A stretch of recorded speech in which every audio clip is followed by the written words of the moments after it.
دوسری بات ہے دینی مدارس اور خدمت قرآن اور خدمت دین سے متعلق ہماری کیا ذمہ داری عائد ہوتی ہے۔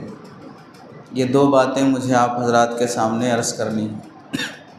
قرآن مجید کی آیت میں اللہ تعالیٰ ارشاد فرماتے ہیں وَلَقَدْ يَسَّرْنَا الْقُرْآنَ لِلذِّكْرِ فَهَلْ مِن مُدَّكِرٍ، ہم نے قرآن مجید کو آسان کیا ہے، تم میں سے کون آدمی ہے جو اسے یاد کرنا چاہتا ہو اور اس سے نصیحت حاصل کرنا چاہتا ہو۔ اس آیت میں پہلی بات ہم لوگ یہ سمجھیں وَلَقَدْ يَسَّرْنَا الْقُرْآنَ، اللہ فرماتے ہیں کہ قرآن بہت آسان ہے۔ کس کام کے لیے آسان ہے؟ للذکر، ذکر کے لیے آسان ہے۔ ذکر کے مفسرین نے دو معنی لکھے ہیں۔ پہلا معنی یہ ہے یاد کرنے کے لیے آسان ہے، جیسے ہم ذکر کا مطلب عصر کے بعد بیٹھ گئے 100 مرتبہ لا الہ الا اللہ کا ذکر کرو۔ کیا مطلب؟ لا الہ الا اللہ کی تسبیح کے ذریعے سے اللہ کو یاد کرو۔ تو ذکر کا ایک معنی ہے یاد کرنا، تو اللہ نے قرآن مجید کو یاد کرنے کے لیے آسان کر دیا ہے۔ دوسرا معنی ہے للذکر کا نصیحت حاصل کرنا، سمجھنا، عقل مند بننا، بے وقوفی اور پاگل پنے سے نکلنا۔ قرآن مجید جیسی عظیم کتاب ملی ہے پھر بھی بے دین ہے، پھر بھی خدا رسول کو نہیں جانتا ہے، دنیا اور آخرت کی حقیقت نہیں سمجھا ہے، تو پھر وہ نادان شخص ہے۔ وہ امت جسے اللہ نے زندگی کے بھی مرنے کے بعد کے بھی تمام حالات پر مشتمل عظیم کتاب دے دی ہے، اس کے باوجود بھی وہ شخص اس سے واقف نہیں ہے۔ حضرت علامہ انور شاہ کشمیری رحمۃ اللہ علیہ ایک مرتبہ بیان فرما رہے تھے تو کسی عقل مند ایجوکیٹڈ صاحب نے اعتراض کیا، یہ علماء مولوی حضرات سب کب دیکھو قرآن، کب دیکھو نماز، کب دیکھو مدرسے، کب دیکھو مسجد، اس کے بارے میں ہی بولتے رہتے ہیں، ان کو نالج کیا ہے دنیا کے بارے میں، یہ جانتے کیا ہیں دنیا کے بارے میں؟ تو علامہ انور شاہ کشمیری رحمۃ اللہ علیہ نے فرمایا یہ اتنے بھولے بھالے صاحب ہیں، ہمارے قرآن کی دعوت دینے پر، قرآن یاد کرنے پر ان کو اعتراض ہو رہا ہے، اور حال یہ ہے کہ ہم پر یہ الزام ہے کہ ہم کو قرآن آتا دوسرا کچھ بھی نہیں آتا، اور ان کا حال یہ ہے کہ ان کو نہ قرآن آتا نہ دوسرا کچھ بھی آتا۔ کم از کم ہم کو قرآن تو بھی آتا ہے، ان کو وہ بھی نہیں معلوم ہے۔ جو قرآن والوں پر اعتراض کر رہے ہیں نہ وہ قرآن جانتے ہیں نہ دنیا جانتے ہیں۔ دنیا جاننے کا مطلب کیا ہے؟ دنیا جاننے کا مطلب لوگوں نے سمجھا ہے کتنا بڑا بٹے باز ہے، کتنا بڑا دھوکے باز ہے، کتنی پلاننگ سے لوٹ سکتا ہے، کتنا جھوٹ بول سکتا ہے، کتنی چالیں چل سکتا ہے، کمانے کے لیے کتنے پینترے بدل سکتا ہے، یہ بڑا ہوشیار آدمی ہے، اسے سمجھتے ہیں دنیا جاننا۔ ورنہ کیا جو لوگ قرآن جانتے ہیں وہ شادی نہیں کرتے ہیں، وہ بچے نہیں جنتے ہیں، وہ بیوی بچوں کو نہیں پالتے ہیں، وہ کاروبار نہیں کرتے ہیں، وہ ماں باپ کے ساتھ رہتے نہیں ہیں۔ دنیا جاننا کسے کہتے ہیں؟ ضرورت کے بقدر انسان اپنی اولاد کو پالے، گھر بار چلا لے، اچھا رہے، اتنی بات تو عالم حافظ بھی تو جانتا ہے۔ ہاں عالم حافظ یہ نہیں جانتا کہ لوٹنا کیسے ہے، عالم حافظ یہ نہیں جانتا کہ رشوت کھانا کیسے ہے، عالم حافظ یہ نہیں جانتا کہ زمین قبضہ کرنا کیسے ہے، یہ نہیں جان رہا ہے، اس واسطے دنیا نہیں جانتے ہیں۔ علامہ انور شاہ کشمیری رحمۃ اللہ علیہ نے فرمایا ہم پر اعتراض ہو رہا ہے کہ یہ لوگ صرف قرآن جانتے ہیں، قرآن کے علاوہ کچھ نہیں جانتے ہیں۔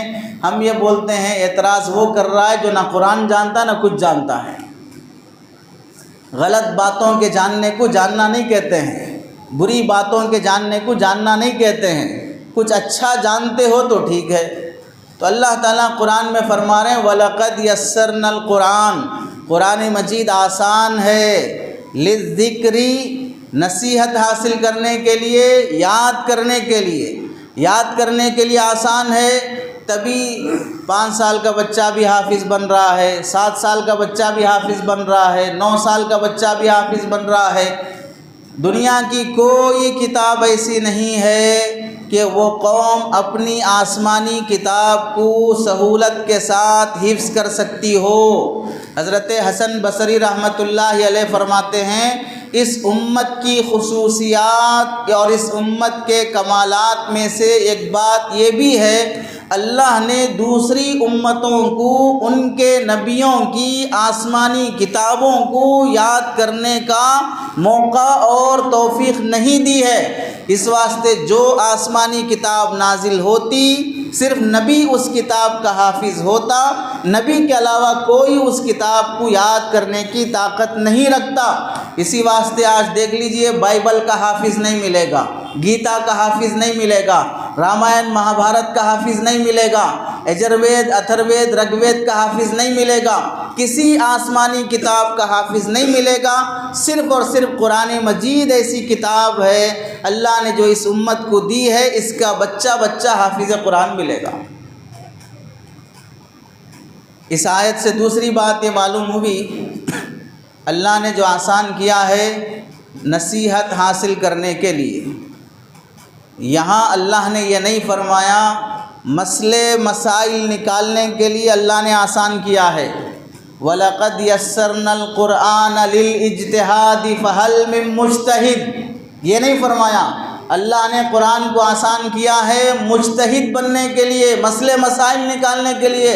ہر کوئی بیٹھا قرآن ہاتھ میں لے کر اپنی منمانی تفسیر کرنے لگے، اپنے دل سے قرآن کا مطلب بیان کرنے لگے، بولنے کو آ گیا، بیٹھنے کی کرسی پر بیٹھنے کا موقع مل گیا، مائک سنبھالنے کا موقع مل گیا، آیت پڑھے اور من مانی تشریح اور تفسیر کرنے لگے۔ غلط تفسیر ہے، علماء فرماتے ہیں ایسا نہیں بولنا چاہیے، یہ باتیں قرآن کے بارے میں جانے لکھے پڑھے بغیر قرآن کی آیات کی تفسیر کرنا جائز نہیں ہے۔ پھر بھی اپنی طرفداری میں کچھ نہ کچھ لوگ پیدا کر ہی لیں گے جو کہیں گے نہیں حضرت نے صحیح فرمایا ہے، حضرت کی تفسیر صحیح ہے، حضرت کی تشریح صحیح ہے۔ بھئی حضرت نہ تفسیر پڑھا ہے، حضرت نہ قرآن پڑھا ہے، حضرت نہ محدثین کو پڑھا ہے، کچھ نہیں ہے، لیکن حضرت کی زبان سے نکل گیا، اس واسطے اسے صحیح ہونے کا ٹھپا لگا دو۔ دوسری آیت میں اللہ تعالیٰ فرماتے ہیں اِنَّا نَحْنُ نَزَّلْنَا الذِّكْرَ وَإِنَّا لَهُ لَحَافِظُونَ، ہم نے ہی قرآن مجید نازل کیا ہے اور ہم ہی اس کی حفاظت کریں گے۔ یہاں علماء لکھتے ہیں کہ حفاظت کرنے کے اللہ نے دو طریقے استعمال فرمائے ہیں۔ ایک ہے حفاظت کا طریقہ صحیفے کے ذریعے سے، دوسرا ہے حفاظت کا طریقہ سینے کے ذریعے سے۔ صحیفے کے ذریعے سے حفاظت کرنا یعنی قرآن مجید کو کاغذ پر لکھ کر پرنٹ کر کے قرآن مجید کو عام کرنا، اس سے بھی قرآن محفوظ رہتا ہے۔ حضرت ابن عباس رضی اللہ تعالیٰ عنہما کی روایت ہے، فرماتے ہیں مسلمانوں کے لیے تین باتیں ضروری ہیں۔ ایک یہ بات کہ مسلمان جہاں رہیں اپنا قبرستان بھی بنا کر رہیں، اس لیے کہ زندگی کے بعد موت کے احکام مستقل ہیں، محلہ مسلمانوں کا ہے اور ان کے لیے قبرستان نہیں ہے، تو پھر جنازے کے احکام شرکیہ طریقے سے ادا کیے جائیں گے۔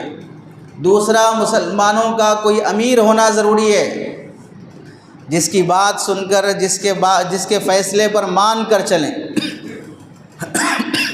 یہاں ایک بات یہ بھی واضح ہو جائے، امیر کا مطلب کسی مخصوص جماعت کا امیر نہیں ہے، جمعیت کا امیر ہے، جماعت کا امیر ہے، کسی تنظیم کا امیر ہے، کسی سوسائٹی کا امیر ہے، وہ مراد نہیں ہے۔ امیر کا مطلب یہ ہے جس سے مسلمانوں کے سیاسی اور مذہبی تمام معاملات میں مسلمان امت جم کر رہے۔ کسی ایک خاص جماعت کا ویسا تو گھر کا امیر خود شوہر ہوتا ہے، گھر کا ذمہ دار ہوتا ہے۔ تیسری بات حضرت ابن عباس رضی اللہ تعالیٰ عنہما نے فرمائی، قرآن مجید پرنٹ ہوتے رہیں، اسے طبع کیا جاتا رہے اور خرید و فروخت اس کی جاری رہے، اس سے بھی دین محفوظ رہتا ہے۔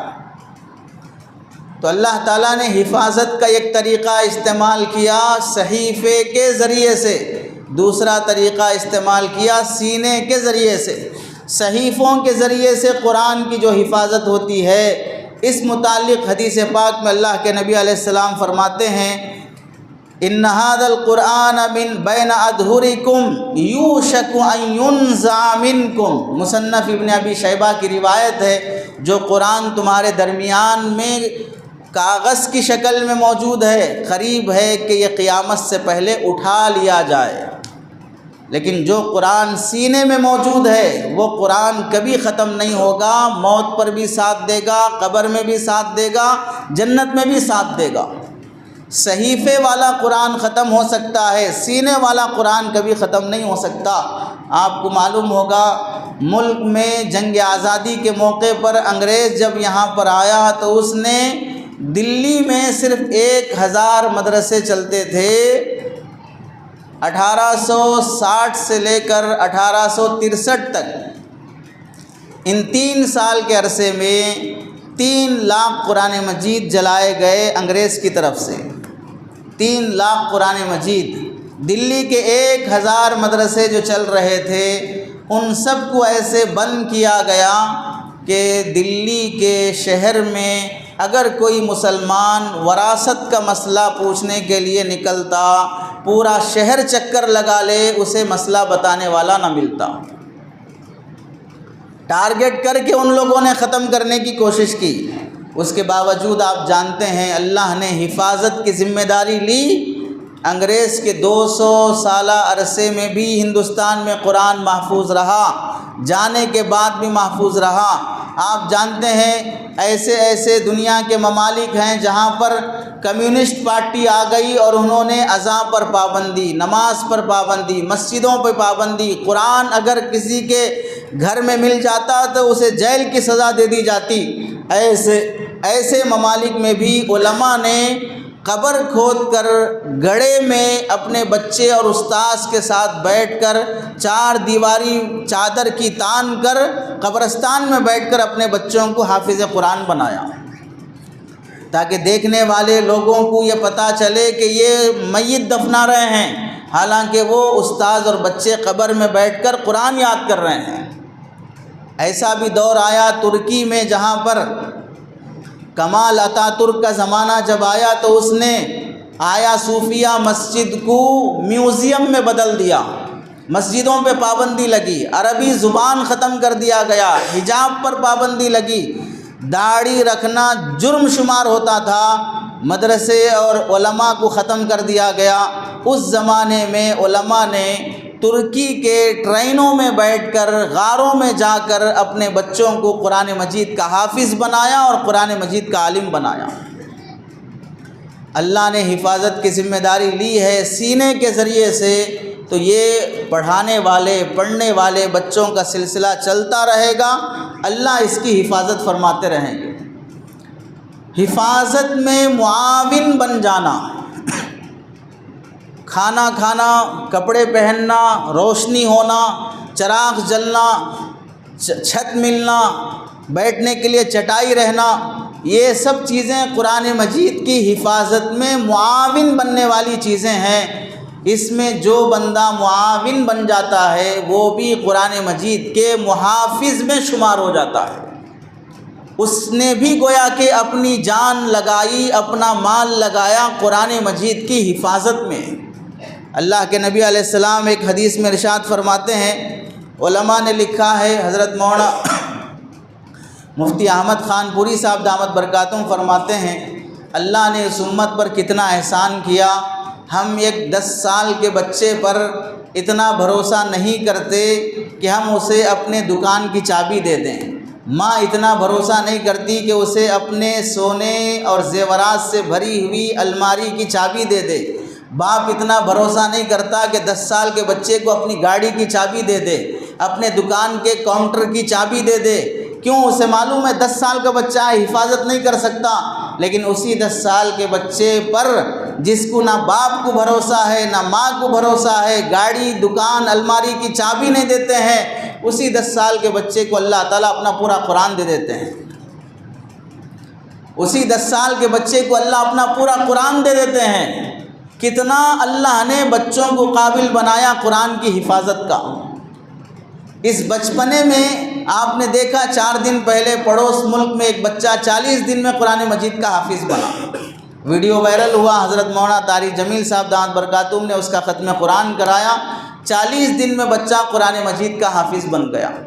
اللہ نے کتنا آسان کیا قرآن مجید یاد کرنا۔ نوجوانوں سے پوچھو جس ہیرو کے یہ فین ہیں ان کے ڈائلاگز کیسے یاد رکھتے ہیں، ان کے ایکشنز کیسے یاد رکھتے ہیں، فلاں فلم میں فلاں خان نے یہ ڈائلاگ مارا تھا، فلاں فلم میں فلاں ہیرو نے یہ ڈائلاگ بولا تھا، وہ کیسے یاد رکھ کے اپنے دوستوں کو بولتے ہیں، اپنی لورز کو میسج کرتے ہیں، اپنی گرل فرینڈ سے یوز کرتے ہیں۔ جیسی محبت ہوتی ہے ویسے جملے یاد رکھنا آسان ہوتا ہے، اللہ سے محبت ہے تو اس کا کلام یاد رکھنا بھی آسان ہو جاتا ہے۔ لیلا کی محبت ہے تو اس کی ہر ادا یاد ہے، میری لور کو یہ کھانا پسند نہیں ہے، یہ کلر پسند ہے۔ اب تو فیس بک آ گیا، بندے اپنے پیج پہ کون سا کلر پسند، کون سا ڈش پسند ہے، کون سی بریانی پسند ہے، کون سا میٹھا پسند ہے، کون سی گاڑی پسند ہے، کون سا ڈریس پسند ہے، کون سی سبزی پسند ہے، سب اپنے پیج پہ لکھا رہتا ہے۔ جب اللہ پسند ہے، اللہ کا کلام پسند ہے، رسول اللہ پسند ہے، ان کی سنت پسند ہے، تو بندے کو پورا یاد رہے گا کہ ہمارے نبی کو کیا پسند ہے۔ تو اللہ تعالیٰ قرآن مجید کی حفاظت کا ذریعہ بندوں کو بنایا، اور علماء لکھتے ہیں حافظ کا لقب مل جانا یہ اللہ کی طرف سے بہت بڑا انعام ہے۔ اس واسطے کہ جو ٹائٹل ہے حافظ، یہ اصل میں اللہ رب العزت کا لقب ہے۔ قرآن مجید کی آیت ہے واللہ خیر حافظا وہو ارحم الراحمین، اللہ بہترین حافظ ہے۔ حافظ سے مراد وہاں پر حفاظت کرنے والا، تو یہ اصل جو لفظی مشابہت ہے، اللہ سب سے پہلے حافظ ہیں، وہ اپنا لقب بندے کو دے رہے ہیں۔ دوسرے درجے میں رسول اللہ حافظ قرآن ہیں، قرآن مجید اللہ کے نبی پہ اترا، اللہ کے نبی حافظ بنے، محنت کر کے نہیں بنے، اللہ نے حفظ یاد کرا دیا، اور قرآن مجید میں فرمایا آپ یاد کرنے کی چکر میں نہ پڑیں، اللہ آپ کو یاد کرا دے گا۔ اسی لیے علماء فرماتے ہیں جو بندہ آج قرآن مجید کا حافظ بنتا ہے، کل قیامت کے دن اللہ جب اسے حفاظ کی صف میں کھڑا کریں گے تو اس حفاظ کی صف کے امام الانبیاء بھی ہوں گے۔ نبی کریم صلی اللہ علیہ وسلم ان حافظوں کے صف کے امام ہیں، جو قرآن نبی کے سینے میں محفوظ ہے وہی قرآن اس بچے کے سینے میں محفوظ ہے۔ کتنی بڑی سعادت کی بات اللہ نے نواز دی ہے۔ علماء لکھتے ہیں قرآن مجید یاد کرنا صرف اور صرف اس امت کی خصوصیت ہونے کی وجہ سے اللہ کے نبی علیہ السلام سے جب پوچھا گیا کہ قرآن مجید کے سلسلے میں اللہ والے لوگ کون ہیں، تو آپ علیہ السلام نے فرمایا اہل القرآن ہم اہل اللہ و خاصتہ، اللہ والے لوگ وہ ہیں جو اہل قرآن ہیں، قرآن پڑھتے ہیں، یاد کرتے ہیں، عمل کرتے ہیں، یہ اللہ والے ہیں اور اللہ کے خاص بندے ہیں۔ پہلے زمانے میں معمول یہ تھا جب تک مسلمان ہے، مسلمان کا بچہ ہے، انسان کا بچہ ہے، اور اگر پڑھنا چاہتا ہے قرآن پڑھے بغیر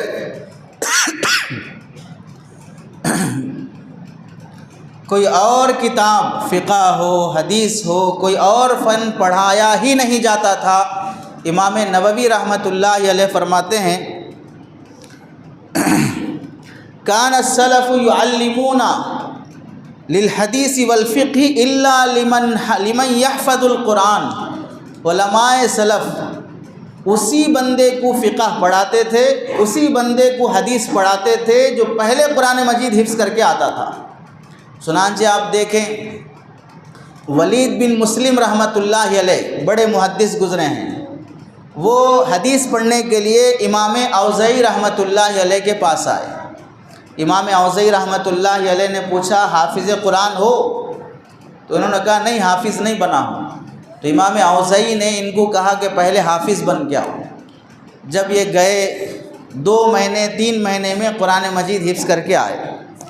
آنے کے بعد امام اوزاعی نے پوچھا قرآن حفظ کر لیے؟ تو وہ کہنے لگے ہاں قرآن حفظ کر لیا. تو امام اوزاعی رحمۃ اللہ علیہ نے امتحان لیا. امتحان کیا لیا؟ سب حفاظ جانتے ہیں قرآن مجید میں 2 صفحے عام طور سے مشکل ہیں. ایک یوصیکم اللہ کا اور دوسرا والمحصنات میں ما کان لمؤمن ولا مؤمنۃ، یہ قتل والی آیات جو ہیں آدھے پارے میں، یہ 2 صفحے تھوڑے مشکل ہوتے ہیں. امام اوزاعی رحمۃ اللہ علیہ نے یوصیکم اللہ والا صفحہ امتحان میں پوچھا. جب وہ ولید بن مسلم رحمۃ اللہ علیہ اس صفحے کا امتحان دے کر کامیاب ہوئے، تب جا کر انہیں حدیث پڑھانے کے لیے بٹھایا. تو اس زمانے میں کتنا شوق اور کتنا شغف تھا، پہلے قرآن پڑھو اس کے بعد دوسرے فن پڑھائے جائیں گے. اب ہمارے پاس حال یہ ہے کہ ہم ڈاکٹر بن جائیں گے، انجینئر بن جائیں گے، پورے ڈگریاں لے لیں گے، سورہ فاتحہ ڈھنگ سے پڑھنا نہیں آئے گا. امام صاحب سے جھگڑا کر لیں گے کسی مسئلے پر، خطیب صاحب سے جھگڑا کر لیں گے کسی مسئلے پر. کیوں جھگڑا کر رہے ہیں جناب؟ پڑھا لکھا ہے اس واسطے جھگڑا نہیں کر رہا ہے. سنی مسلمان ہے، پاکستان سے سن کے مسلمان بنا ہے. مرزا انجینئر سے سنا ہے، جاوید احمد غامدی سے سنا ہے، فلاں گوہر شاہی سے سنا ہے، فیاض سے سنا ہے، شکیل سے سنا ہے، ان کے چیلوں سے سنا ہے. وہ مسئلے سن کے آ کے محلے کے امام صاحب سے جھگڑا کرے گا، یہ مسئلہ ایسا نہیں ویسا ہے، ویسا نہیں ایسا ہے. ہمارے پاس ایک نوجوان آئے، مرزا کے نوکر اور غلام تھے، متاثر تھے، آ کر پوچھنے لگے حضرت معاویہ رضی اللہ تعالیٰ عنہ کے بارے میں کیا عقیدہ رکھنا چاہیے. حضرت معاویہ نے حضرت علی رضی اللہ تعالیٰ عنہ سے بغاوت کی ہے اور ان کے بارے میں باغی فرقہ ہونا لکھا ہے، آپ کیا کہتے ہیں؟ 16-17 سال کا نوجوان ہے. میں نے اس سے کہا ٹھیک ہے، حضرت معاویہ کے متعلق کیا عقیدہ رکھنا چاہیے وہ تو ہم بعد میں بات کریں گے، پہلے آپ یہ بتاؤ نماز کے واجبات کتنے ہیں؟ نماز کے واجبات کتنے ہیں؟ نماز کتنے چیزوں سے ٹوٹ جاتی ہے؟ تو وہ کہنے لگا وہ تو بعد میں معلوم کر لیں گے، پہلے حضرت معاویہ کے بارے میں بولیے. بولا پاگل ہو گئے ہو، جو نماز مجھ پر اور تجھ پر فرض ہے وہ کس وجہ سے فرض ہے، کتنے اس کے فرائض ہیں، کتنے ارکان ہیں، کس سے نماز ٹوٹ جاتی ہے، 5 وقت دن میں نماز پڑھنا ہے، قیامت کا پہلا سوال ہے، یہ تو نہیں معلوم کیا. حضرت معاویہ رضی اللہ تعالیٰ عنہ کے بارے میں فیصلے کرنے چلا.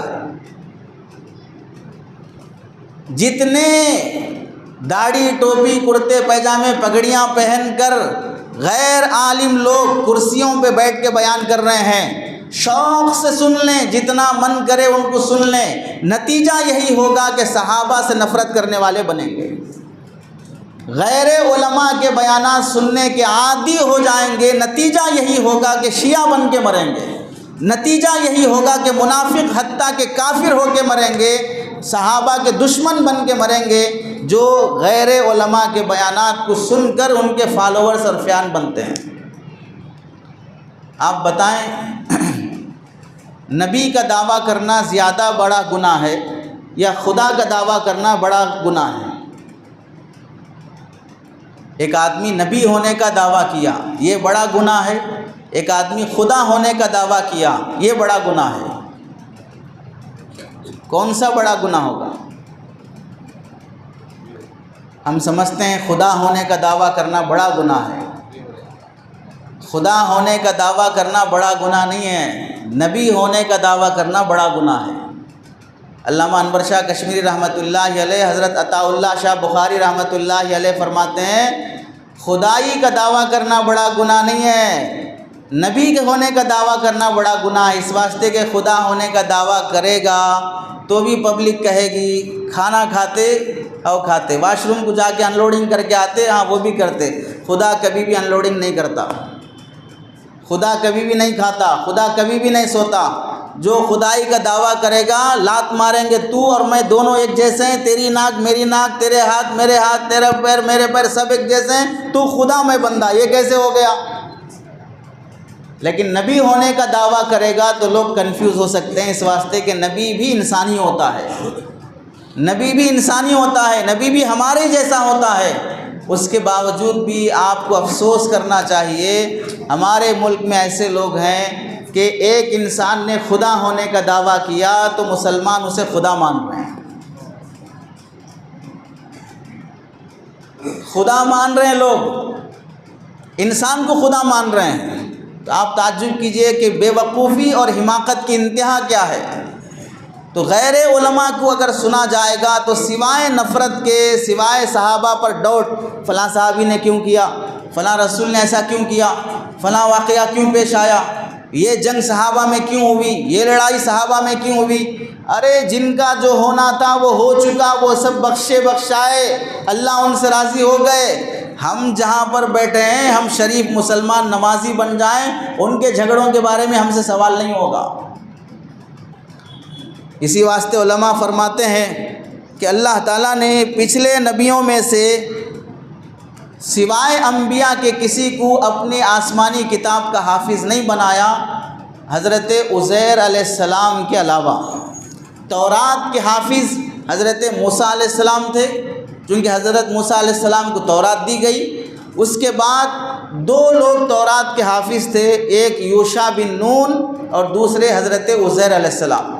حضرت عزیر علیہ السلام جب تورات کے حافظ بن گئے، پورے حضرت آدم علیہ السلام سے لے کر موسیٰ علیہ السلام تک کبھی اس قوم نے سنا ہی نہیں تھا کہ اللہ کی آسمانی کتاب کا کوئی عام بندہ حافظ بن سکتا ہے۔ یہ تو بہت عجیب بات ہو گئی، نبی کے علاوہ کوئی آسمانی کتاب کا حافظ نہیں بنتا۔ جب حضرت عزیر علیہ السلام حافظ بن کر دکھائے تورات کے، تو یہودی اتنا متاثر ہوئے اور کہنے لگے وقالت الیہود عزیر ابن اللہ، عزیر تو اللہ کا بیٹا ہے، اللہ کی کتاب اگر وہ یاد کر لیا ہے تو اللہ کا بیٹا ہو سکتا ہے، یا تو نبی ہونا یا تو بیٹا ہونا، کتاب یاد کر لیا تو اللہ کا بیٹا بنا دیا۔ اب اندازہ کریں اللہ تعالیٰ نے اس امت میں کتنے کروڑوں لوگوں کو اپنا کلام پاک دے دیتا ہے، چھوٹے چھوٹے بچوں کو، اس کے باوجود ہم یہ نہیں کہتے کہ بھئی اس کو اللہ کا بیٹا بناؤ، کم از کم اپنے بیٹے جیسا تو سمجھو، اپنے بیٹے جیسا تو سمجھو۔ مدرسے کے بچے وضو خانہ گندا کر دیتے، واش روم گندا کر دیتے، مسجد گندا کر دیتے، آوازیں کرتے رہتے، پکارے ہوتے رہتے، فلاں کرتے رہتے۔ اپنی اولاد فلم تھیٹر میں بیٹھے گی، اپنی اولاد کیرم بورڈ کھیلے گی، اپنی اولاد چبوترے آباد کرے گی، اپنی اولاد کٹے آباد کرے گی، اپنی اولاد کالج گئے بغیر لڑکیوں کے پیچھے پڑے گی، وہاں کچھ فکر نہیں ہوگی۔ مدرسے کے بچے وضو خانہ خراب، یہ خراب، وہ خراب۔ اپنی اولاد تو سمجھو، کم از کم اللہ کی اولاد سمجھنا تو بہت بڑا گناہ ہے۔ حدیث پاک میں اللہ کے نبی علیہ السلام فرماتے ہیں حامل القرآن حامل رایت الاسلام، قرآن مجید حفظ کرنے والے بندے وہ ہیں جو اسلام کا جھنڈا ہاتھ میں اٹھائے ہوئے ہیں۔ ان کے ذریعے سے اسلام محفوظ ہوتا ہے، ان کے ذریعے سے دین محفوظ ہوتا ہے، جو قرآن مجید کے حافظ اور عالم ہوتے ہیں۔ اور ایک حدیث میں اللہ کے نبی علیہ السلام فرماتے ہیں اذا احب احدکم ان یحدث ربہ فلیقرأ القرآن، تم میں سے جو بندہ یہ چاہتا ہے کہ اللہ سے باتیں کرے تو وہ قرآن کی تلاوت کرے۔ قرآن سے بندہ اپنے اللہ سے باتیں کرتا ہے۔ اور آپ دیکھیں جو بچے قرآن پڑھتے ہیں، صبح 8 بجے آئے، رات 9 بجے تک ان کا معمول ہے قرآن پڑھنا، اور جہاں دارالاقامہ کے ساتھ، ہاسٹل کے ساتھ ہوتا ہے، وہاں پر فجر سے پہلے بچوں کو اٹھا دیا جاتا، فجر سے پہلے سبق سنا جاتا، فجر کے فوری بعد سبق سنا جاتا۔ ہم نے وہ مدرسے بھی دیکھے ہیں، فجر ناشتے سے پہلے سبق سنانا، ظہر کے کھانے سے پہلے سبق پارہ سنانا، عصر سے پہلے آموختہ سنانا۔ اگر ناشتے سے پہلے سبق نہیں سنایا، ناشتہ بند، ظہر سے پہلے سبق پارہ نہیں سنایا، ظہر کا کھانا بند، عصر سے پہلے اگر آموختہ نہیں سنایا تو عصر کے بعد کی تفریح اور رات کا کھانا بند۔ اتنا اہتمام کے ساتھ انہیں سزا کا خوف دلا کر قرآن مجید یاد کرایا جاتا۔ وہ بچے محنت کر رہے ہیں، یاد کر رہے ہیں، سمجھ میں آ رہا ہے، نہیں آ رہا ہے، پھر بھی لگے ہوئے ہیں۔ 2 سال، 2.5 سال، 1.25 سال، 3 سال کے اندر بچہ پورے قرآن کا حافظ بن جاتا ہے۔ جو باپ ہے، ہم ان سے کہتے ہیں کہ اللہ کے بندے، تم نے کبھی اپنی پوری زندگی میں اپنے بیٹے کو فجر کے لیے نہیں اٹھایا؟ 7 سال کی عمر میں بچے کو ٹیوشن بھیجنا ہے، اسکول بھیجنا ہے، ایگزام آ گیا تو اماں بابا دونوں تیار کرا کے بچے کو اسکول بھیجا رہے ہیں۔ 17 سال کی عمر ہو گئی، اب بچہ فجر چھوڑ کے سو رہا ہے، نہ باپ کو خیال ہے نہ ماں کو خیال ہے۔ 7 سال کے بچے کو اسکول کے لیے اٹھائے گا، 17 سال کے بچے کو فجر کی نماز کے لیے نہ اٹھائے گا۔ کیا معلوم ہوا؟ 7 سال کا بچہ ہے پھر بھی اسکول ضروری ہے، 17 سال کا بچہ ہے، لڑکا ہے، پھر بھی فجر کی نماز ضروری نہیں ہے۔ اور مدرسوں میں یہ بچے آنے کے بعد اس اساتذہ تعلیم بھی، تربیت بھی، زبان بھی، سلیقہ مندی بھی، یہ سب بچے کے لیے تیار کرتے ہیں۔ ہم ان بچوں کے ماں باپ سے کہتے ہیں، رشتہ داروں سے کہتے ہیں کہ اللہ کے بندوں 3 سال بچہ مدرسے میں رہتا ہے، سال میں 1-2 بار تو بھی آ جایا کرو، مدرسے میں کیا چل رہا ہے، اساتذہ کیسے ہیں، تعلیم کیسی ہوتی ہے، کیسا پڑھایا جاتا ہے، کچھ میں قریب سے دیکھوں، محنت کیسی ہوتی ہے میں جانچوں، میں ان کی محنتوں کو دیکھوں۔ لوگ عام طور سے مدارس میں چلنے والی محنتوں کو قریب سے دیکھتے نہیں ہیں، دور سے سن کر بدگمان ہو جاتے ہیں اور دوسروں کو بھی بدگمان کرتے ہیں۔ مدرسے میں مارتے بہت ہیں، مدرسے میں مارتے بہت ہیں، بہت پھیلا کے رکھا ہے، مارتے بہت ہیں۔ ہم یہ پوچھتے ہیں مدرسوں میں مارتے زیادہ ہیں یا اسکولوں میں مارتے زیادہ ہیں؟ اسکولوں میں نہیں مارتے۔ اسکولوں میں اگر نہیں مارتے ہیں تو پھر کالج کے بچے انڈے اور ٹماٹے پھینک کے کیوں ٹیچر کو مارتے ہیں؟ یہی تو ادب سکھایا اسکول میں۔ کیوں احتجاج کرتے ہیں کالج کے گیٹ کے سامنے کھڑے ہو کر؟ کیوں بورڈ لے کر، سائن بورڈ لے کر کیوں اپنے کالج کے خلاف آوازیں کرتے ہیں؟ پتہ چلا، آپ نے تو دیکھا ایک اسکول کے بارے میں ایک ٹیچر نے ڈرل مشین لے کر ایک بچے کے ہاتھ میں سوراخ کر دیا، ڈرل مشین لے کر، صرف بدنام کیا جانا کہ مارتے بہت ہیں، مارتے بہت ہیں، مارتے بہت ہیں۔ ہم یہ بولتے ہیں کہ وہاں 98% اسکولوں میں بچوں کے ساتھ کیا ہو رہا ہے، یا 2% بچوں کے ساتھ کیا ہو رہا ہے۔ مسئلہ یہ ہے کہ پبلک اگر سگریٹ پیتی ہے تو کوئی مسئلہ نہیں، امام صاحب اگر خالی دھواں بھی چھوڑے اوس کی وجہ سے، خالی سردی کی وجہ سے، تو بھی بولیں کہ امام صاحب بھی دھواں چھوڑ رہے ہو، حالانکہ دھواں سگریٹ کا نہیں تھا، سردی کی وجہ سے ہو رہا تھا۔ بدنام بہت پہلے کر دیتے ہیں۔ ہم بولتے ہیں اللہ کے بندوں تھوڑا قریب سے آ کر دیکھو ہوتا کیا ہے، چلتا کیا ہے، محبت رکھو، اگر کوئی غلط ہے تو قریب سے آ کر اس کی اصلاح کر سکتے ہیں۔ بہت افسوس کی بات ہے، پڑھنے والے بچوں کے ماں باپ بھی اساتذہ سے مانوس نہیں ہوتے ہیں، تو یہ بچے کہاں سے عظمت رکھیں گے؟ یہاں درمیان میں ایک بات سنیں، ہارون رشید رحمۃ اللہ علیہ کے زمانے میں ایک مرتبہ ہارون رشید نے اس زمانے کے قاضی صاحب سے پوچھا، کیا بات ہے کہ مدرسوں میں بچے بہت کم ہو گئے، حافظ بننے، عالم بننے کے لیے بچے آتے ہی نہیں ہیں، کیا وجہ ہے؟ تو قاضی صاحب نے اس زمانے کے ہارون رشید سے کہا، اس سوال کا جواب میں اگلے سال دوں گا۔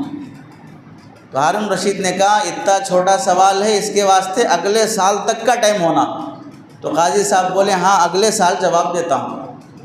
ٹھیک ہے، سال گزرا، رمضان کی عید آئی، عید کی نماز قاضی صاحب کو پڑھانا ہے، سارے مسلمان عیدگاہ میں جمع ہو گئے، ہارون رشید بھی آ گیا۔ اب اس کے بعد لوگ انتظار کر رہے ہیں کہ قاضی صاحب آئیں گے، امام صاحب نماز پڑھائیں گے۔ آدھا گھنٹہ ہو گیا، امام صاحب نہیں آ رہے ہیں، تو ہارون رشید نے وزیر کو بھیجا کہ بلا کے لاؤ قاضی صاحب کو نماز پڑھانے کے لیے۔ شریف لوگ تھے، اس واسطے امام صاحب کو بلانے بھیجے۔ ہم جیسے شریف ہوتے تھے، ارے نہیں آئے تو نہیں، میں پڑھا دیتا ہوں، خود امام بننے کے لیے آگے بڑھ جاتے، چاہے سورہ فاتحہ ڈھنگ سے نہ آتا ہو، چاہے ضم سورہ نہ آتا ہو، ایک مسئلہ معلوم نہ ہو۔ حضرت مولانا علامہ قمر الدین صاحب دامت برکاتہم، نائب شیخ الحدیث، شیخ ثانی دارالعلوم دیوبند، آج کل بیمار چل رہے ہیں، اللہ شفا عطا فرمائے۔ حضرت نے مسلم شریف کی سبق میں فرمایا تھا، ایک بار وہ حضرت خود یا شیخ الہند رحمۃ اللہ علیہ ایک مسجد میں نماز پڑھے تو امام صاحب نے سجدے سہو کیا، تو حضرت نے پوچھا امام صاحب سے، سجدے سہو کیوں کیے ہو؟ تو امام صاحب کہنے لگے، نہیں وہ سجدے میں ہوا نکل گئی تھی اس واسطے سجدے سہو کیا، ہوا نکل گئی تھی اس واسطے سجدے سہو کیا۔ مفسدات صلاۃ کا بھی علم نہیں ہے۔ ایک صاحب تو اتنی جرأت کر گئے، ایک تو فجر کی نماز کی توفیق نہیں ہوتی، اتفاق سے ایک دن وہ دوستوں کے ساتھ بیٹھ کر رات بھر ویڈیوز دیکھتے رہے، گیمز کھیلتے رہے، 4 ساڑھے 4 بجے تھک گئے، اب گھر جا رہے سونے کے لیے، تو کسی نے کہا بھئی چلو نماز پڑھ لے کے جا کے سو جائیں گے، تو اب وہ نماز کے لیے آئے۔ اسی دن اس مسجد کے امام صاحب نماز کو نہیں آ سکے نماز پڑھانے کے لیے، تو اب وہ شریف جو سال میں ایک بار پڑھنے کے لیے آیا فجر کی نماز، اب واٹس ایپ گروپ میں لکھ رہا ہے آج میں فلاں مسجد میں نماز پڑھا، وہاں کے امام صاحب پڑھانے نہیں آئے، ان کو تنخواہ دینا کیسا ہے، یہ لکھ رہا ہے۔ یہ اتنی جرأت ائمہ کے بارے میں۔ جب آدمی بے ادب اور بدتمیز بن جاتا ہے تو اللہ تعالیٰ علم دین سے محروم کر دیتے ہیں۔ حضرت مولانا اختر صاحب، حکیم اختر صاحب رحمۃ اللہ علیہ فرماتے ہیں اللہ تعالیٰ جب قوموں پر عذاب لاتے ہیں، ویسے ہی انسانوں کی عقلوں پر جب عذاب طاری ہوتا ہے تو اللہ تعالیٰ ویسے لوگ جن کی عقل پر اللہ کا عذاب آتا ہے ان لوگوں کو اللہ تعالیٰ علماء اور صوفیاء کے پیچھے لگا دیتے ہیں۔ جس کی عقل پر اللہ کا عذاب آتا ہے اس کو اللہ تعالیٰ علماء اور صوفیاء کے پیچھے لگا دیتے ہیں، ان کے غلطیاں دیکھتے رہو، ان کی برائیاں دیکھتے رہو، یہ عقل کا عذاب ہے۔ اللہ تعالیٰ ایسے لوگوں کو عذاب میں مبتلا رکھتے ہیں۔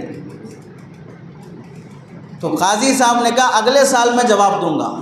تو اب عید کی نماز پڑھانا ہے، وزیر صاحب گئے بلانے کے لیے، قاضی صاحب نے کہا نہیں آؤں گا، اگر مجھے عید کی نماز پڑھانا ہے تو ہارون رشید خود آئے، ان کی جو شاہی ڈولی ہے جس میں بادشاہ بیٹھ کے جاتا ہے اور وزیر اٹھا کے لے کے چلتے ہیں، اس میں اس پالکی میں مجھے بٹھائے اور آگے آگے ہارون رشید بھی چلے اور وزراء بھی میرے ساتھ چلیں، عیدگاہ تک لے جائیں، پھر میں عید کی نماز پڑھاؤں گا، اس سے پہلے نہیں پڑھاؤں گا۔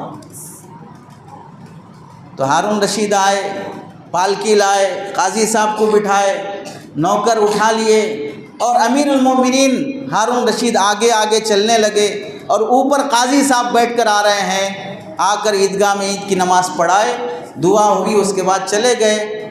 2 مہینے نہیں گزرے، بقرعید کی عید بھی نہیں آئی، وزیر نے آ کر ہارون رشید سے کہا پورے مدرسے بھر گئے، چٹائیوں کی ضرورت ہے، چراغ کی ضرورت ہے، قرآنوں کی ضرورت ہے، ریحل کی ضرورت ہے، ہر مدرسے میں بچوں کے اضافے کی وجہ سے تقاضا آ رہا ہے۔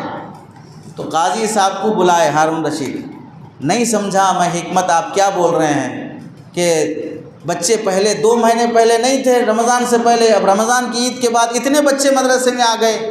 تو ہارون رشید سے قاضی صاحب نے کہا جب علم والوں کی قدر مال والے کرتے ہیں تب ان کے اندر علم کی قدر پیدا ہوتی ہے، جب مال والے مال کے غرور میں قارون اور فرعون بن جاتے ہیں تو پھر ان بچوں کو قرآن کی بھی قدر پیدا نہیں ہوتی ہے۔ اللہ نے مال دیا ہے تو مال کے ساتھ قرآن کی قدر، مال کے ساتھ حافظ کی قدر، مال کے ساتھ عالم کی قدر۔ ایک نماز عید کی پڑھانے کے لیے آپ پالکی میں بٹھا کر میرے ساتھ چل کے آئے، لوگوں نے دیکھا کہ حافظ کی قدر ہوتی ہے، عالم کی قدر ہوتی ہے، بادشاہ چل رہا ہے اور امام صاحب اوپر پالکی میں بیٹھ کے آ رہے ہیں، تو لوگوں کو عالم اور حافظ کی قدر معلوم ہوئی۔ 2 مہینے نہیں گزرے، سب پڑھنے کے لیے آئے۔ اس سے معلوم ہوا کہ ہم کسی چیز کی قدر کرتے ہیں تو اس کا اضافہ ہوتا ہے۔ مدرسوں کی قدر کرنا، علماء کی قدر کرنا، حفاظ کی قدر کرنا، اس سے اضافہ ہوتا ہے۔ جو دیکھو انسلٹ کرنے میں لگا ہے، انسلٹ کیسے کر رہے ہیں؟ حافظ بن گئے بعد کیا کھاتے، کیسا گزارا ہوتا، کتنی سیلری ملتی۔ اس سلسلے میں ایک صاحب حکمت نے بڑی اچھی بات لکھی ہے۔ ایک بادشاہ کے پاس، مالدار کے پاس ایک نوکر کام کر رہا تھا، اس کا کام بہت پسند آیا تو اس نے 1 مہینہ سیلری جو اس کی دینا تھا 15,000 10,000، خوش ہو کر 5,000 بڑھا کر سیلری دے دیا۔ تو وہ جو نوکر صاحب تھے خوشی سے وہ 5,000 ایکسٹرا جو ان کو ملے تھے اور سیلری 15,000 20,000 لے کے چلے گئے۔ جو ان کا باس اونر تھا اس کو جزاک اللہ، شکریہ، تھینک یو کچھ بھی نہیں بولے۔ تو اس کو غصہ آیا، 5,000 روپے بڑھا کے دیا تو بھی جزاک اللہ تک نہیں بولا۔ تو غصے میں اگلے مہینے جب سیلری دینے کا ٹائم آیا تو 5,000 کاٹ کے دیا، سیلری میں سے بھی کاٹ کے دیا، تو بھی ناراض نہیں ہو گئے، خاموش لے کے چلے گئے۔ تو باس بلا کے پوچھے پہلے مہینے 5,000 بڑھا کے دیا تو جزاک اللہ بھی نہیں، دوسرے مہینے سیلری میں سے 5,000 کاٹ لیا تو بھی ناراضگی نہیں، کیا وجہ سے؟ تو نوکر بولا اچھا آپ اپنے آپ کو خدا سمجھ رہے تھے کہ مجھے اور میرے گھر کو آپ پال رہے ہیں، آپ رزاق ہیں، آپ روزی دینے والے ہیں، ایسا سمجھ رہے تھے کہ آپ دیے تو میں جھک جاؤں، آپ نے دیے تو میں اکڑ جاؤں؟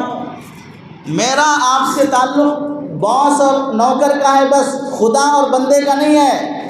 اور سمجھیں پہلے مہینے آپ میرے کو 5,000 بڑھا کے دیے تو میرے گھر میں بیٹا پیدا ہوا تو مجھے پیسے کی ضرورت تھی، اللہ تعالیٰ نے 5,000 ایکسٹرا روزی کا انتظام کر دیا۔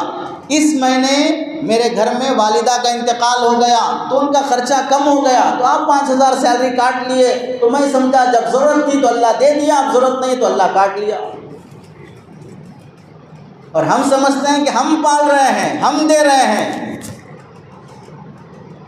اللہ جس طرح بے نیاز ہے، اللہ کا قرآن بھی بے نیاز ہے، اللہ کا دین بھی بے نیاز ہے۔ ہم محتاج ہیں اللہ کے دین کے۔ حضرت تھانوی رحمۃ اللہ علیہ نے فرمایا کہ ضرورت کے بقدر جو گزارے کے لیے دنیا چاہیے وہ دنیا اللہ نے ہم کو بھی دے رکھا۔ پہننے کے لیے کپڑے ہونا، آج تک حافظ صاحب عالم صاحب بولے میں خالی نکر پہ ہوں، بنیان پہ ہوں، میرے کو پورے سطر چھپانے کے بھی کپڑے نہیں ہیں، کپڑے دو نوالے کھانے کو دو، ایک چادر دو، ایک سایہ دو۔ ضرورت کے بقدر اللہ نے علماء کو دین دے کے رکھا ہے، ضرورت کے بقدر اللہ نے علماء کو دنیا دے کے رکھا ہے۔ ہمیں یہ ذمہ داری سوچنی چاہیے نجات کے بقدر جو دین ہمیں چاہیے وہ دین ہمارے پاس ہے کہ نہیں ہے؟ قبر کے عذاب سے بچنے کے لیے جتنا دین ہمیں چاہیے وہ دین ہمارے پاس ہے کہ نہیں ہے؟ جنت پانے کے لیے جتنا دین ہمیں چاہیے وہ دین ہمارے پاس ہے کہ نہیں ہے؟ اللہ نے قرآن مجید کو آسان کیا، تبھی علماء نے لکھا ہے، بخاری شریف کے ایک شارح گزرے ہیں علامہ ابن حجر رحمۃ اللہ علیہ، بہت بڑے عالم بخاری شریف کے، وہ 9 سال کی عمر میں حافظ بنتے ہیں اور 11 سال کی عمر میں انہوں نے کعبۃ اللہ میں تراویح سنائی۔ 11 سال کی عمر میں انہوں نے کعبۃ اللہ میں تراویح سنائی۔ اور اللہ کے نیک بندے ایسے گزرے ہیں، امام شافعی رحمۃ اللہ علیہ 7 سال کی عمر میں حافظ بن گئے، اور عالم یہ تھا ہر مہینہ 30 قرآن مجید ختم کیا کرتے تھے، روزانہ ایک قرآن مجید ختم کیا کرتے تھے امام شافعی رحمۃ اللہ علیہ۔ علماء نے لکھا ہے، امام عاصم رحمۃ اللہ علیہ کوفہ کے رہنے والے ہیں، فن قرات میں بہت مشہور امام گزرے ہیں، 40 سال سے ایک ہی مسجد میں بیٹھ کر بچوں کو قرآن پڑھانے لگے، 40 سال سے۔ اور یہ ابو عبید الرحمن سلمی رحمۃ اللہ علیہ 40 سال سے ایک ہی مسجد میں قرآن پڑھانے لگے۔ یہ کون ہیں؟ یہ وہ تابعی ہیں جن کے پاس حضرت حسن اور حضرت حسین رضی اللہ تعالیٰ عنہ نے بھی قرآن پڑھا ہے۔ یہ وہ تابعی ہیں، حضرت حسن حضرت حسین صحابی ہیں، یہ تابعی ہیں، اس کے باوجود بھی ان کے پاس ان دونوں صحابہ اکرام نواسے رسول نے قرآن پڑھا ہے۔ 40 سال سے قرآن پڑھانے لگے۔ کسی نے پوچھا اتنے سالوں سے اسی مسجد میں بیٹھے ہوئے قرآن پڑھا رہے ہیں، کچھ اور کام کر لیتے، کچھ بڑا کر لیتے، کچھ تجارت کر لیتے، تو انہوں نے کیا جواب دیا؟ ہم نے صحابہ سے حدیث سنی ہے اللہ کے نبی کے ذریعے سے، خیرکم من تعلم القرآن وعلمہ، تم سب انسانوں میں سب سے بہتر انسان وہ ہے جو قرآن سیکھے اور دوسروں کو سکھائے۔ یہ بہتر انسان اللہ کے نبی نے فرمایا، اس حدیث نے مجھے روک کے رکھا ہے اور 40 سال سے قرآن کی خدمت میں لگا۔ ہماری ذمہ داری کیا عائد ہوتی ہے کہ ہم دینی معاملات میں خدمت قرآن کے سلسلے میں، مدارس کی خدمت کے سلسلے میں ہم کیا کر سکتے ہیں؟ پہلی ذمہ داری یہ ہے ہم سب لوگوں کی کہ مدارس کے معاملات میں علماء اور خدام دین سے محبت کرنا، یہ پہلی ذمہ داری ہے۔ جہاں مدرسہ چل رہا ہے، جہاں بچے حافظ بن رہے ہیں، جہاں بچے عالم بن رہے ہیں، چلانے والے علماء سے بدظن نہیں ہونا، بدگمان نہیں ہونا۔ ہمارا مسئلہ کیسا ہے کہ کسی کے ساتھ اچھا گمان رکھنے کے لیے ایک دلیل کی ضرورت نہیں ہے. اچھا گمان رکھنے کے لیے، کسی پر بدگمانی کرنے کے لیے دلیل ضروری ہے. لیکن ہمارا معاملہ ایسا ہے کہ بغیر کسی دلیل کے ہم کسی سے بھی بدگمان ہو جائیں گے، اور اچھا گمان کرنے کے لیے ہم قرآن مجید کی آیت مانگیں گے، نص سے قطعی پوچھیں گے اور اچھے ہے بول کے کیا دلیل ہے، وہ اچھے بول کے کیا پروف ہے. اچھے بولیں گے پروف چاہیے، اور غلط ہے بولیں گے کوئی پروف نہیں، من میں آیا بدگمانی شروع کر دیا. ہماری پہلی ذمہ داری ہے ان مدارس سے، ان علماء سے محبت اور اچھا گمان رکھا جائے. لوگ بدگمان کیسے ہوتے ہیں؟ بدگمان پہلا معاملہ جو ہوتا ہے، سندے بہت ہوتے بھائی مدارس کو بہت کھا لیتے. ہم بولتے ہیں اللہ کے بندوں، وہ بچوں کے فیسز اور ایڈمیشن فیس اور ڈونیشن جو کچھ بھی اس کو آتا ہے وہ، اور مدارس کو جو آتا ہے، دونوں برابر ہیں؟ دونوں برابر ہیں؟ زیادہ کون کھا رہا ہے؟ زیادہ کون لوٹ رہا ہے؟ کبھی کسی کالج والے سے بدگمان نہیں ہوا، بلکہ بولتے ہیں اچھا کالج ہے، بہت اچھا کالج ہے، بہت اچھی پڑھائی ہوتی ہے. اور مدارس میں آپ صدر مدرس شیخ الحدیث 40 سال سے پڑھا رہے ہوں، ان سے پوچھیں آپ 30 سال سے مدرسے میں پڑھا رہے ہیں، کتنی ہے آپ کی سیلری؟ وہ بھی بولیں گے 17,000 18,000 ہے، 30 سال سے پڑھا رہے ہیں. محتمم صاحب مدرسہ کھول کے 15 سال ہو گیا، 200 بچوں کو پڑھا رہے ہیں، ان سے پوچھیں آپ 200 بچوں کا مدرسہ چلا رہے ہیں، 10-15 سال سے چلا رہے ہیں، آپ کی سیلری کتنی ہے؟ بولیں گے 17-18,000. اور اسکول کالج میں کیا ہوتا ہے؟ ٹیچروں کو دینے کے بعد جو بچا وہ سب کس کا ہے؟ وہ سب پرنسپل کا ہے. یہاں مدارس میں ویسا نہیں ہوتا. چپراسی سے لے کر محتمم تک سب کی سیلری طے ہوتی ہے، امانت داری کے ساتھ لکھی جاتی ہے. ان کو سب سے زیادہ خوف ہوتا ہے اللہ کے سامنے حساب دینے کا. کتابوں میں لکھا ہے، یہ ایک قاضی گزرے ہیں، قاضی شہاب الدین جون پوری رحمۃ اللہ علیہ، یہ دارالعلوم دیوبند کے صدر مدرس گزرے ہیں. ان کے زمانے میں ایک نواب صاحب رہتے تھے، سلطان ابراہیم، یہ نواب صاحب تھے. قاضی شہاب الدین جون پوری رحمۃ اللہ علیہ سے، جو دارالعلوم دیوبند کے استاذ تھے، صدر مدرس، ان سے بڑی محبت فرماتے تھے. ایک دن ایسا ہوا کہ قاضی صاحب بیمار پڑ گئے. ڈاکٹروں نے کہا کہ بہت مشکل ہے صحت پانا. تو اب یہ جو نواب صاحب ہیں، مالدار ہیں، باحیثیت ہیں، یہ آئے قاضی صاحب کے پاس، خیریت پوچھے. دیکھا حالت بہت نازک ہے، بازو گئے، وضو بنایا، مصلی بچھا کر، کون ہے؟ مالدار ہیں، نواب صاحب ہیں، وضو بنایا، مصلی بچھایا اور اللہ کے سامنے ہاتھ اٹھا کر دعا کر کہنے لگے، اللہ اگر موت مقدر ہی ہے تو پھر قاضی صاحب کی جگہ میری جان لے لے اور قاضی صاحب کو بخش دے. اگر ان کی جان لینا ہی ہے تو ان کی جگہ پر میری جان لے لے، اس واسطے کہ ان کی وجہ سے امت کو جتنا فائدہ ہو رہا ہے، ان کے ذریعے سے امت کا جو دین محفوظ ہو رہا ہے وہ مجھ سے بھی نہیں ہو رہا ہے. اگر یہ بچے گا تو امت مرتد ہونے سے بچے گی اور مجھ سے کوئی خاص فائدہ نہیں ہے. یہ مصلی بچھا کے دعا مانگا. 3 دن نہیں گزرے، خبر آئی کہ قاضی صاحب کے لیے جو دعا مانگے تھے وہ بندہ بیمار ہو گیا اور شام ہوتے ہوتے انتقال بھی ہو گیا، اور قاضی صاحب ادھر صحت یاب ہو گئے. آپ اس سے اندازہ کرو کہ اس زمانے کے مالدار لوگ کتنی محبت کرتے تھے اپنے علماء سے، کہ ان سے کام ہو رہا ہے، ان سے بچے حافظ بن رہے ہیں، ان کے ذریعے سے بچے عالم بن رہے ہیں، قرآن محفوظ ہے، عقیدے محفوظ ہیں. ہم بولتے ہیں بھئی ایسی دعا تو کرنے کی ضرورت نہیں ہے کہ اللہ ان کی جگہ مجھے بلا لے بول. ہم بولتے ہیں اللہ جو یہ جہاں ہیں اچھے رکھ، اتنی دعا کرے تو ہی بس کافی ہے. یہ جہاں ہیں جیسے اللہ ان کو اچھے رکھ، اتنی دعا بھی کریں تو ہم بہت ہے، یہ بھی ہم سمجھیں گے بہت غنیمت ہے، آپ نے ہمیں دعا میں یاد رکھا. دوسری ذمہ داری ہم پر عائد ہوتی ہے ان علماء کی اور ان مدارس کی خدمت کرنا. خدمت کیسی ہوتی ہے؟ خدمت 2 طرح سے ہوتی ہے. میرے پاس ٹائم ہے، مدرسے کو ٹائم دوں گا، جو مجھ سے جو کام ہو سکے. میں الیکٹریشین ہوں، مدرسے کا کوئی بھی کام ہو مجھے بتائیے، میں بہت سے کام پیسہ لے کے کرتا ہوں، یہ کام میں آخرت کے لیے کر لوں گا۔ میری گوشت کی دکان ہے، میں کاروبار کرتا ہوں، مدرسے کے لیے میں مہینے میں اتنی خدمت کر لیتا ہوں۔ میرا فلاں کا راشن کی دکان ہے، میں سب کاروبار کرتا ہوں، مدرسے کے لیے میں اپنی آخرت کی خاطر کر لیتا ہوں۔ یہ اپنی جان اور مال سے جو ہو سکتا ہے وہ حصہ لے لینا، یہ دوسرے درجے کی ہماری ذمہ داری ہے۔ حضرت مولانا اسلم شیخو پوری رحمت صاحب نے لکھا ہے اپنی کتاب میں، ان کے زمانے میں قرآن مجید پڑھنے والے طلباء کا جو مدرسہ تھا، اس مدرسے میں مطبخ نہیں تھا، تو گھروں سے جا کر ٹیفن لانا پڑتا تھا، ہر گھر والا ایک بچے کی ذمہ داری۔ مدرسے میں کچن لگانے کی ضرورت نہیں ہے، ہمارا گھر ہے، میں ایک بچے کا ٹیفن بھیج دوں گا، آپ کا گھر ہے، ایک بچے کا ٹیفن بھیج دو۔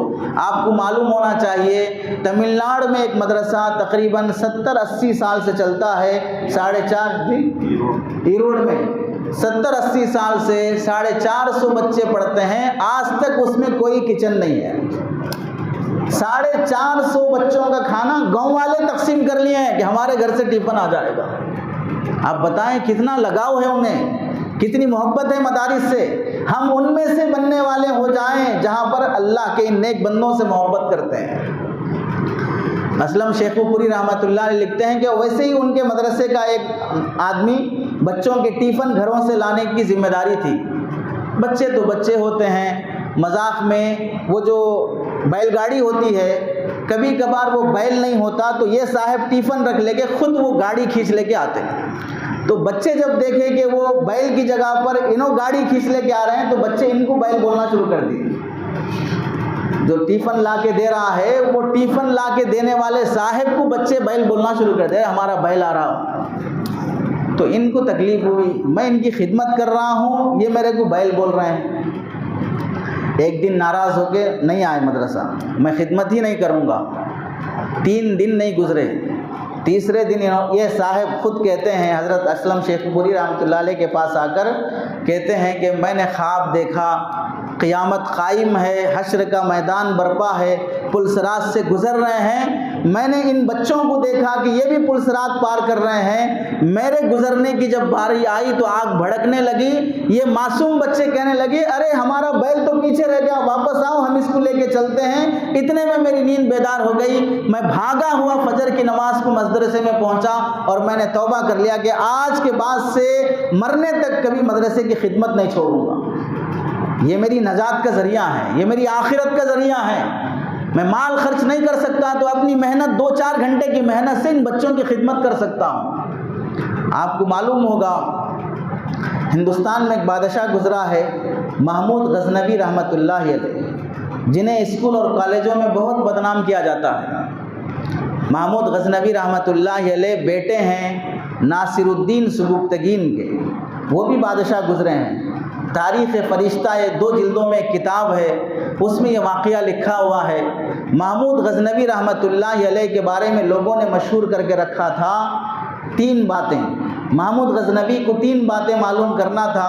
پہلی بات، میں اپنے باپ کی صحیح اولاد ہوں کہ نہیں ہوں، لوگوں نے مشہور کر دیا باپ کی اولاد نہیں ہے۔ دوسری بات، محمود غزنوی کو یہ ڈاؤٹ تھا کہ ہم قاضیوں کو تنخواہ دیتے ہیں، اماموں کو تنخواہ دیتے ہیں، مسجدیں بناتے ہیں، ملک کی حفاظت کرتے ہیں، قرآن پرنٹ کرتے ہیں، دین کے بہت سے کام کرتے ہیں، لیکن اللہ کے نبی نے ہم کو اپنا وارث نہیں بتایا۔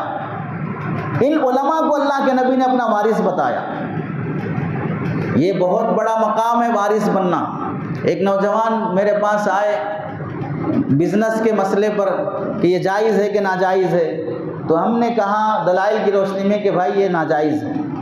آدھا گھنٹہ گفتگو ہوئی تو نوجوان کہنے لگا ٹھیک ہے، اچھی بات ہے، یہ جائز ہے کہ ناجائز ہے اس مسئلے میں استخارہ کر سکتا ہوں؟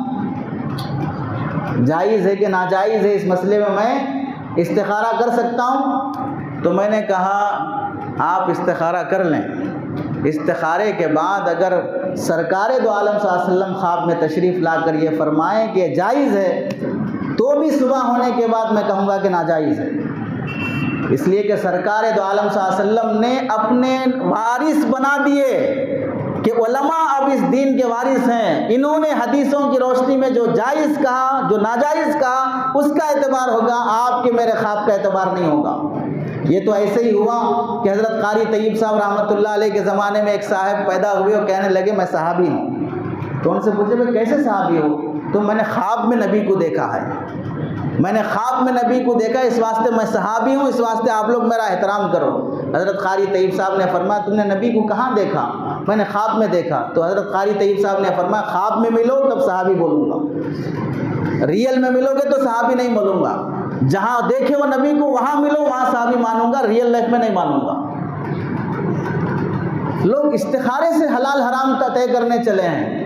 ایک صاحب بیچارے آئے، 36 لاکھ روپے کا قرضہ تھا ان کے آپس میں، تو کہنے لگے جو صاحب قرضہ دینا تھا ان کی گھر والی نے استخارہ کیا اور استخارے میں دکھا کے قرضہ واپس نہیں کرنا ہے، اس واسطے صبح اٹھ کے کہہ رہے ہیں کہ ہم قرضہ واپس نہیں کریں گے۔ تو میں نے کہا ان سے کہو جا کے میں بھی استخارہ کیا ہے، تمہاری ٹھکائی کرنا ہے، استخارے میں دکھا ہے، ٹیڑھی انگلی سے نکالو۔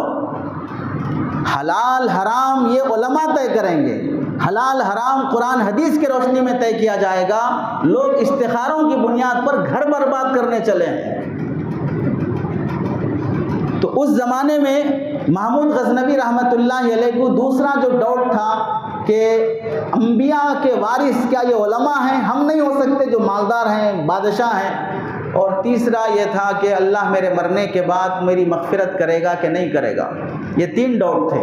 تاریخ فرشتہ کتاب میں واقعہ لکھا ہوا ہے، ایک دن ایسا ہوا کہ رات میں وہ اپنے گاؤں کا جائزہ لے رہے تھے، ایک گوشت کی دکان پر دیکھا کہ ایک مدرسے کا بچہ اپنے ہاتھ میں قرآن لے کر کھڑا ہے۔ اس کے پاس اس زمانے میں لائٹ نہیں تھے، چراغ ہوتے تھے، جو بچہ پڑھنا ہے اپنا کھانا، اپنا بستر، اپنا چراغ خود لا لینا، اپنے حساب سے پڑھنا، مدرسوں کی طرف سے کھانا نہیں دیا جاتا تھا۔ اس بچے کے پاس چراغ نہیں تھا تو دیکھا مارکیٹ میں، بازار میں، جہاں پر گوشت کی دکان پر بھٹی جل رہی ہے، یہ بچہ قرآن لے کے آتا، اس کی وہ آگ کی روشنی میں آیت دیکھ لیتا، پھر بازو کھڑے ہو کر آیت یاد کر لیتا، پھر آتا چراغ کی روشنی میں، چولہے کی آگ کی روشنی میں یاد کرتا، پھر بازو کھڑے ہو کر اسے یاد کر لیتا۔ تو محمود غزنوی نے اپنے وزیر سے کہا کہ میرا جو بادشاہ چراغ ہے بادشاہ کا، وہ چراغ اس بچے کو ہدیہ کر دو۔ بادشاہ کو ایک چراغ دے دینا کون سا بڑا بوجھ کا کام ہے۔ وزیر لے جا کے چراغ ہدیہ کر دیا، بچہ لیا اور مسجد میں جا کے بیٹھ کے اپنا سبق یاد کر لیا۔ کتاب میں لکھا ہے اسی دن محمود غزنوی جب سونے کے لیے بستر پہ گئے، خواب میں سرکار دو عالم صلی اللہ علیہ وسلم تشریف لائے۔ اور محمود غزنوی رحمۃ اللہ علیہ یہ صرف بادشاہ نہیں ہے، یہ عالم بھی تھے۔ طبقات الحنفیہ کے نام سے 20 جلدوں میں کتاب حنفی علماء کے سوانے پر محمود غزنوی نے لکھی تھی۔ محمود غزنوی رحمۃ اللہ علیہ نے نبی علیہ السلام کو خواب میں دیکھا اور آپ علیہ السلام نے 3 باتیں محمود غزنوی سے فرمائی۔ پہلی بات، محمود غزنوی کو کیا ڈاؤٹ تھا؟ میں اپنی باپ کی صحیح اولاد ہوں کہ نہیں ہوں؟ اللہ کے نبی نے فرمایا ناصر الدین سبکتگین کے بیٹے، تو نے میرے وارث کا اکرام کیا، اللہ نے تیری مغفرت فرما دی۔ تو نے میرے وارث کا اکرام کیا، اللہ نے تیری مغفرت فرما دی۔ 3 جملوں میں تینوں ڈاٹ اللہ کے نبی نے کلیئر فرما دیے، ایک چراغ ایک طالب علم کو ہدیہ کرنے پر۔ آپ کو معلوم ہوگا تاریخ فرشتہ ہی میں لکھا ہے بلخ اور ہرات 2 شہر ہیں۔ اس زمانے میں چھوٹی چھوٹی ریاستوں کے بادشاہ ہوتے تھے۔ بلخ کی رہنے والی عوام پر وہاں کے بادشاہ نے جرمانہ لاگو کر دیا کہ تم اتنا ٹیکس پے کرو، اور وہ لوگ ٹیکس پے نہیں کر سکتے تھے۔ انہیں معلوم ہوا کہ ہماری پڑوس ریاست میں ایک عورت ہے، بڑی سخی ہے، ہم اس سے جا کر مدد مانگ لیتے ہیں۔ اس کے پاس گئے، اس سے مدد مانگی تو اس نے اپنے کمرے سے ایک چادر لا کر دی اور یہ کہا کہ لے جا کے اپنے بادشاہ کو دے دو، تمہارا جتنا ٹیکس ہے سب ادا ہو جائے گا۔ جب وہ چادر لے جا کے بادشاہ کو دیے، بادشاہ حیران ہو گیا کہ یہ چادر تمہیں کس نے دی؟ کیوں؟ اس چادر کی جو جھالر تھی وہ جھالر ہیرے موتیوں سے جڑی ہوئی تھی، ایک ایک ہیرا لاکھوں روپے کا تھا۔ اتنے ہیروں سے موتیوں سے جڑی ہوئی چادر ایک عورت نے تمہیں ایسے اٹھا کے دے دیا۔ تو بادشاہ کو شرم آئی، میں بادشاہ ہوں، وہ رعایا میں سے ہے، پبلک میں سے ہے، میں مرد ہوں، وہ عورت ہے، وہ لوگوں پر احسان کرتی ہے، میں لوگوں پہ ظلم کرتا ہوں۔ تو شرم آئی، اس نے فوراً کہا کہ نہیں، ٹیکس معاف کرتا ہوں، یہ چادر واپس لے جاؤ۔ لوگ امانت دار تھے، شرافت سے وہ چادر واپس لا لی۔ میں ہوتا نعوذ باللہ، دے دیے تو دے دیے، بس اب نہیں پوچھنا، دے دیے تو دے دیے، بس اب ختم، اب کچھ بھی بات نہیں کرنا۔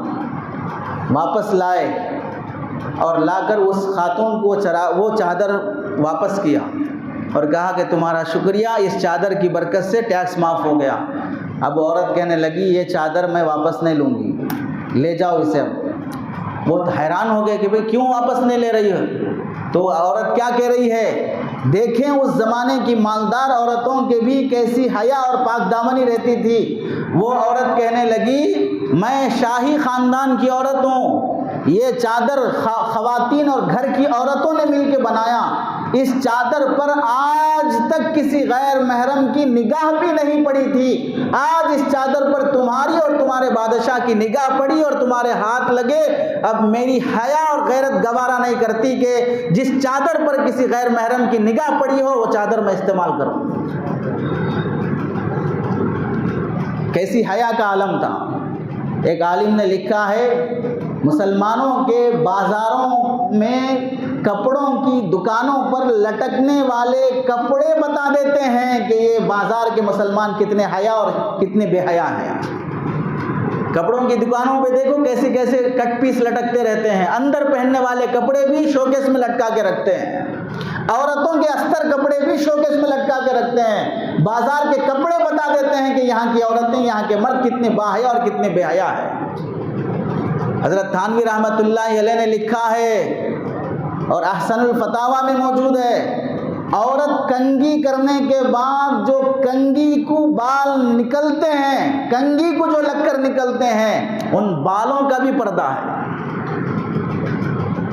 سر میں لٹکے ہوئے بال تو اور کی بات، اس واسطے کہ عورت کے بال دیکھنے سے بھی مرد کی نیت خراب ہو سکتی ہے، مرد کا خیال خراب ہو سکتا ہے، اتنی تاکید کی گئی ہے۔ پھر اس عورت نے کہا کہ اب کیا کریں؟